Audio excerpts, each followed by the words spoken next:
all the nasty and evil creatures that chase after innocent, hapless victims in horror films are frightening and dangerous. And some are so powerful they could end the entire world.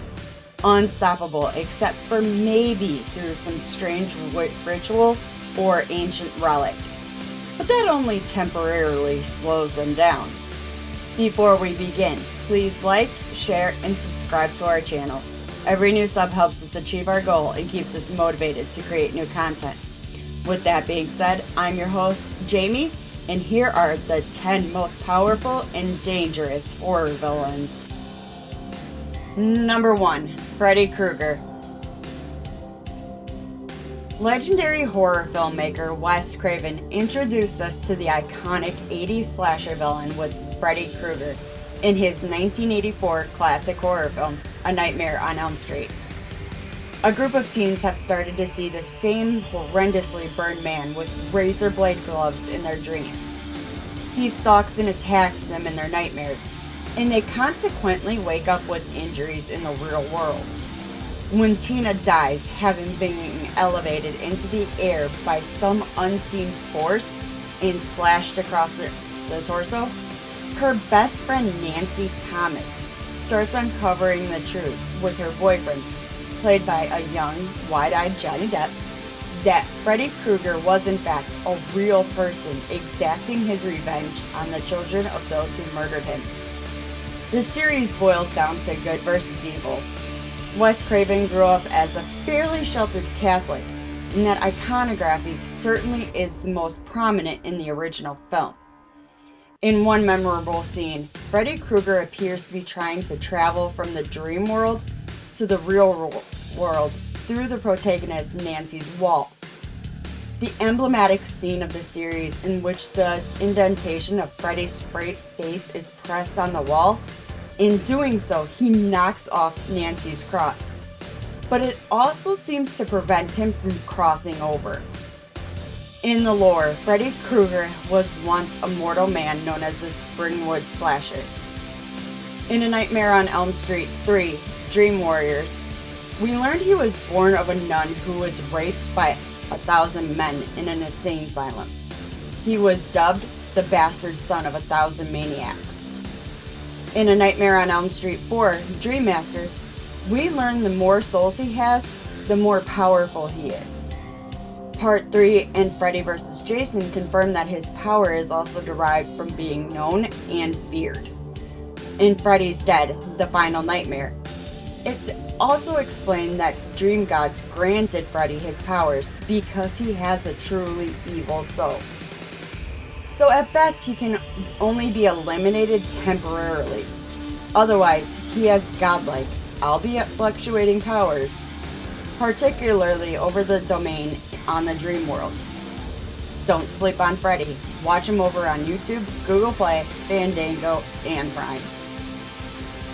Number 2. Pennywise the Clown. Stephen King is arguably the most prolific modern horror authors of our time, as well as one of the best. One of his, if not his most popular books, is his definitive 1985 novel, It, which has 2 adaptations. 1990's classic TV film starring Tim Curry as the titular character, Pennywise the Clown, and 2017's and 2019's It Chapter 1 and 2, starring Bill Skarsgård as Pennywise. Both actors do a phenomenal job bringing the menace to life, while also making each iteration uniquely their own. The more recent big screen adaptation definitely gives the audience more insight to the clown, as well as a plethora of new references to the Behemoth novel, which is a staggering 1,150 pages. Based on what we learned from the book, the creature's true form can't even be looked upon without you going insane. It also has the power to invade your thoughts, manipulate reality, and shapeshift. Also, given that it was able to bite George's arm clean off, it has an impressive bite force. While it isn't specifically stated in any of the films, it is a trans-dimensional being. But you don't need to travel to another dimension to see Pennywise. just head on over to Netflix, Max, YouTube, Google Play, Fandango, and Prime. Number 3, The Entity. A decade ago, It Follows was released in theaters and helped revitalize what we now know as elevated horror. The film's brilliance lies in its simplicity. The stellar cast, the sublime script, the striking cinematography, and the nerve-wrackingly beautiful score all contribute to this sleek and effective thriller. In It Follows, there is a creature that slowly but ruthlessly stalks its victims until they are dead. The only way to get rid of it or pass it on is through sex. It Follows is often viewed as a well-crafted, albeit blunt, allegory for STDs. But it also conveys the pervasiveness, unease that comes with any chronic diseases. Whoever has said creature after them will be gradually but fervently stalked by whatever it is until said person is dead.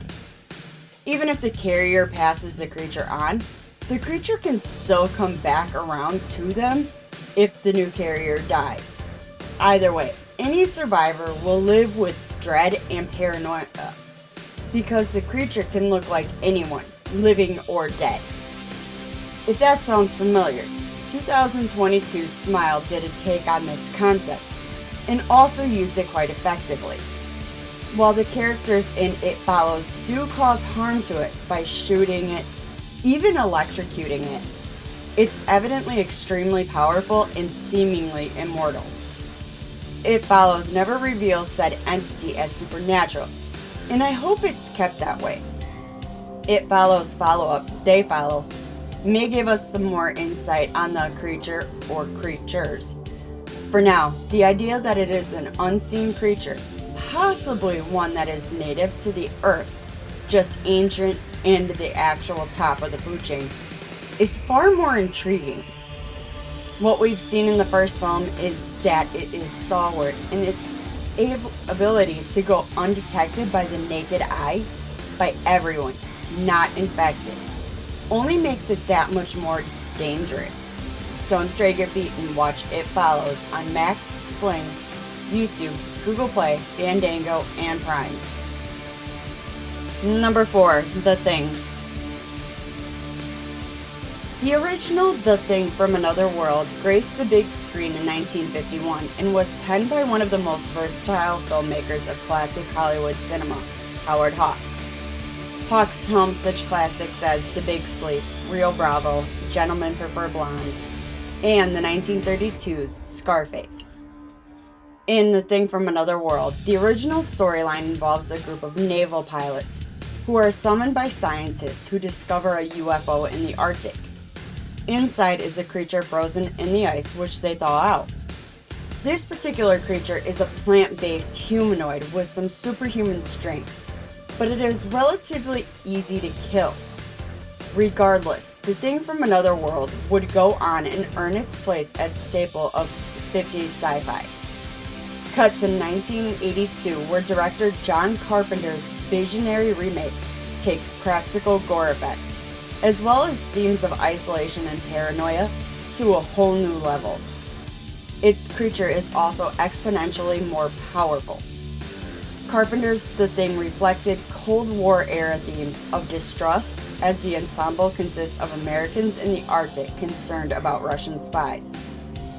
The particular creature in The Thing could also assume the form of any living creature, evoking Reagan-era level xenophobia and distrust. The only way to kill the monster in 1982's Thing seems to be by fire, but that weakness is almost negligible considering its shape-shifting ability, and that it's impervious to so many other elements. It is also extremely viral, and it couldn't potentially spread and take over an entire region in a short period of time before anyone caught on. Its conceivable and intelligent race may even kill itself by trying to kill the creatures once it became aware a creature was assimilating them. Make sure to catch it on Google Play, Fandango, and Prime. Number 5, Death. doesn't like to be cheated. Though the Final Destination series is known for its grisly, creative, Rube Goldberg-esque deaths, it's not without its thought-provoking, existential themes. Not just about death, but the ripple effects of our actions. The franchise itself is a cut above the rest, despite its fourth week installment, and it seemingly ended in 2011 on an incredibly high note.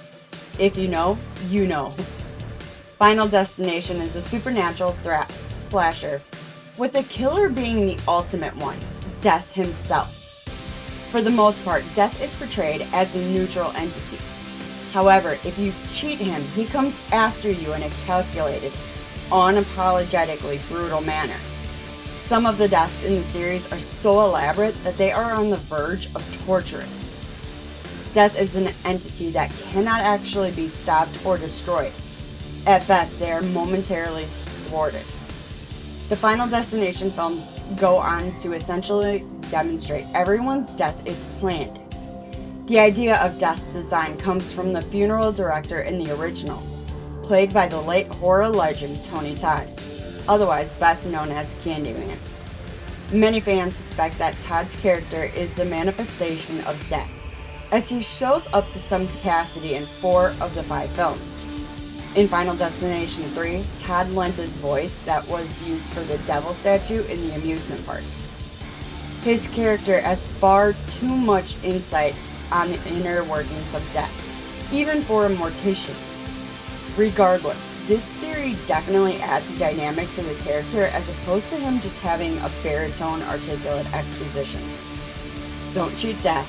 Witness him on Max, Sling, Google Play, Fandango, and Prime. Number 6. Leviathan. 1987's Hellraiser from Clive Barker, who wrote the novel the film is adapted from, is a twisted, atmospheric gorefest that deftly explores the concept of pleasure and pain while introducing horror icon Pinhead, played by the scene-stealing Doug Bradley.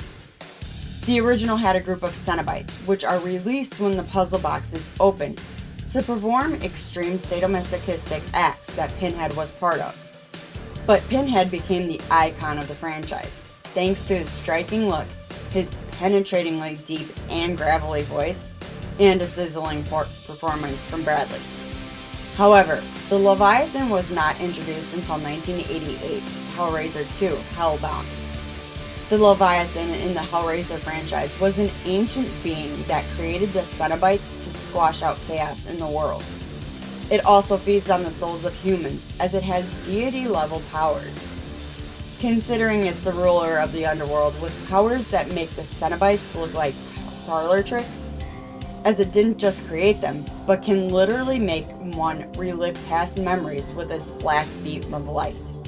You can watch them over on Tubi, Bello, Pluto, AMC+, YouTube, Google Play, Fandango, Sling, Redbox, and Prime. Number 7. The Old Gods. Cabin in the Woods is a little less subtle in its meta approach than, say, Scream, as it takes head-on all sorts of horror tropes in a smart and highly entertaining story that is self-reflexive meta to the extreme. Although plagued with controversy, we can appreciate Joss Whedon's wit and whimsy that is stamped all over this film that Drew Goddard directed with finesse. Even when you think you've got a handle on what's going on in this cinematic thrill ride, you'll still find yourself saying, well, that escalated quickly. Cabin in the Woods sees a group of college kids take a trip to, you guessed it, a cabin in the woods. Even though this is the most quintessential of horror setup, the characters seem logical and intelligent, at least at first. The audience is shown that the whole cabin setting is an elaborate setup, and those behind it are manipulating the environment, the characters, and sending monsters in to kill them as sacrifice. They are also taking bets on who dies by what. What we learn by the end is that the sacrifice is necessary, as they don't meet their quota, and that triggers the apocalypse by the Ancient Ones, or Old Gods. Their massive, powerful that they have dominion over these monsters, and they can destroy the world on a whim. So witness the impending mayhem over on YouTube, Google Play, Fandango, or Prime. Number 8. The Djinn. 1997's Wishmaster boldly cashed in on the late 90s slasher revival. Even though it wasn't a huge theatrical hit, those VHS rentals were enough to greenlight 3 more sequels. It also helped that it was produced by Wes Craven, who was hot off of Scream at the time. If Be Careful What You Wish For was a film, it would be the Wishmaster series in general. The films are mostly standard horror fare, but if you are, or at least were, a gorehound like me caught up in 90s horror mania, you probably watched Wishmaster and were excited to see the creative kills with the then modern effects. The Djinn, or as we are more familiar with as a genie, is actually a trickster god. If you make a wish, it will technically be granted. Wording is very important because the Djinn will be as literal, or even interpret as much as he pleases.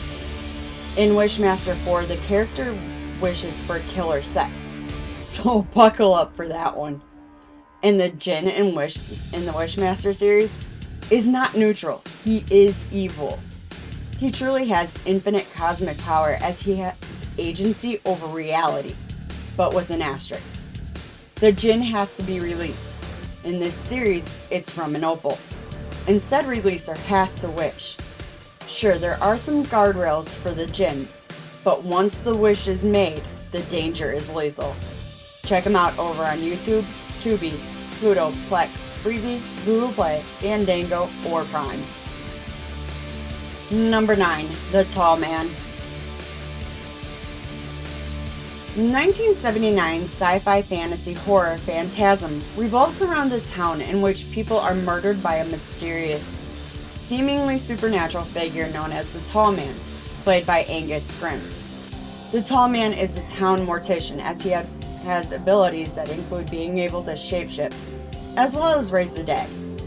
Promotion for the film defined a phantasm as the delusion of a disordered mind, a phantom, a spirit, a ghost. This is fitting description given the Tall Man's capabilities displayed in the Phantasm films. The first one is exceptionally surreal. Its eerie yet beautifully haunting score, which is honestly kind of reminiscent of The Exorcist, really creates this unearthly ambience.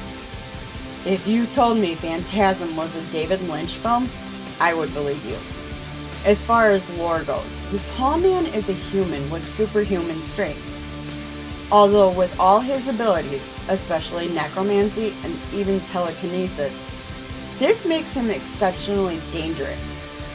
The mortuary in which he resides also harbors portals to other dimensions, and he has control over a metallic orb with a spear. You can stream the madness over on Peacock, YouTube, Google Play, Pluto, Plex, Zumo, Freevee, Fubu, Fandango, and Prime. Number 10. Sutter Kane. Sutter Kane is a character in John Carpenter's 1994 cult film In the Mouth of Madness. Kane is an author played by Jürgen Prochnow, and the character is said to be inspired by prolific and influential authors of horror, mainly Stephen King and H.P. Lovecraft. The title itself is a reference to Lovecraft's 1936 novel At the Mountain of Madness. In the Mouth of Madness, insurance investigator John Trent, played by Sam Neill, who had recently played his famed role of Alan Grant in Jurassic Park, is investigating a claim by Sutter Kane's publisher on his disappearance. John is led to a town called Hobbs End, New Hampshire, which he thought was just a fictional town from Kane's novels. The town definitely feels like King's Castle Rock or even Derry from It. All of the people who read Sutter Kane's novels develop some kind of psychosis. They hallucinate, and fantasy and reality become indistinguishable. This means Kane's powers have some resemblance to Pennywise, or even Freddy Krueger's. It also appears what Sutter Kane writes comes to life. Although by the end of the film, it's revealed to be more of a conduit for these monsters in the film. The fact that he has any agency over them demonstrates he is powerful and dangerous. You can catch him on YouTube, Google Play, Fandango, or Prime. Thanks for checking out the video. Did we leave any films off the list? Let us know in the comments. If you enjoyed the video, please like, share, and subscribe to our channel. Don't forget to tap that bell icon to stay up to date with our latest releases. You can reach out to us on Twitter or X at StudiosFat, or chat with us on Discord, linked below. We're also now on Blue Sky. You can find us at studiosfat.bsky.social, which will also link below. If you're really enjoying our content and want to help support us, click that join button for exclusive content, rewards, and perks. Make sure to check out our very own merch store located at fatninja.shop. All proceeds go towards our next film project, so we'd greatly appreciate it. I've been your host, Jamie. Thanks again, and see you in the next one.